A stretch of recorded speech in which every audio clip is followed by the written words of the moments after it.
Vous êtes sur RTI 1, bienvenue, bonsoir à tous. La direction d'Aloa pour démarrer ce flash d'information. Le ministre d'État Téné Birahima Ouattara a procédé à l'inauguration de la maternité du quartier Orly, un établissement sanitaire qui vient réduire les distances parcourues par les femmes en couche. Soro Corona. Cette coupure de ruban du ministre d'État, ministre de la Défense Téné Birahima Ouattara, en compagnie du maire de la commune d'Aloa et du ministre de la Promotion de la Jeunesse, de l'Insertion professionnelle et du service civique, Mamadou Touré, marque l'inauguration de la maternité du quartier Orly de la cité des Antilopes. Une initiative du conseil municipal soutenue par Mamadou Touré, cadre de la région du Haut-Sassandra. Cette infrastructure sanitaire vient pallier les longues distances parcourues par les femmes lors des accouchements. Nous sommes très contentes, nous sommes fiers du président de la République, de sa femme. Téné Birahima Ouattara, ministre d'État, ministre de la Défense, président de la cérémonie, s'est réjoui des actions posées par la municipalité. La santé, comme vous le savez, fait partie des préoccupations de son Excellence, le président de la République. Depuis son avènement à la magistrature suprême, les centres de santé, les hôpitaux se sont multipliés un peu partout en Côte d'Ivoire. Il était donc normal que Orly, quartier martyr, ait aussi son centre de santé. Et on peut se féliciter de cette belle initiative. Cette activité s'est terminée par une visite des locaux de la maternité dotée du nom de la première dame du Côte d'Ivoire, Dominique Ouattara.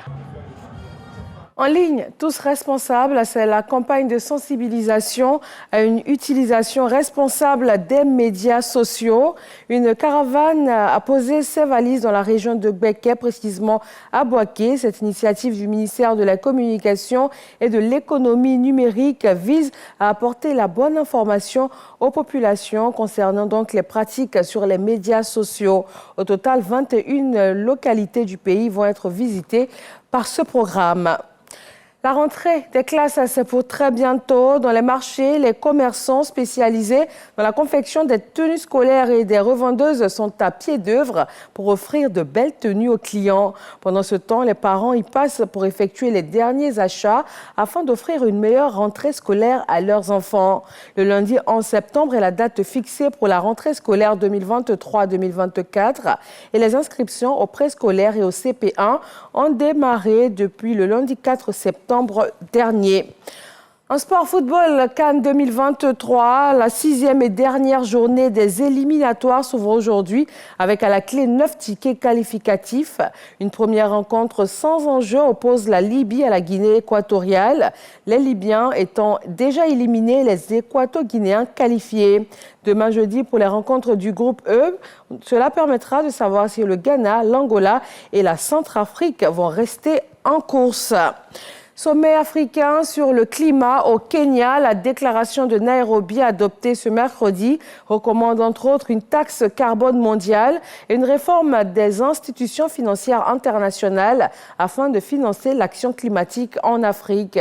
Les pays africains demandent à la communauté internationale d'honorer ses promesses comme celle de 100 milliards de dollars par an promise en 2014 ou encore la mise en place d'un mécanisme de pertes et dommages annoncé lors de la COP 27.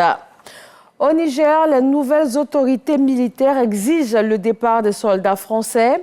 Des échanges sont cependant en cours entre armées nigériennes et françaises pour faciliter les mouvements de moyens militaires français immobilisés depuis la suspension de la coopération antiterroriste après le coup d'État. 1500 soldats français restent déployés dans le pays pour y appuyer la lutte anti-djihadiste.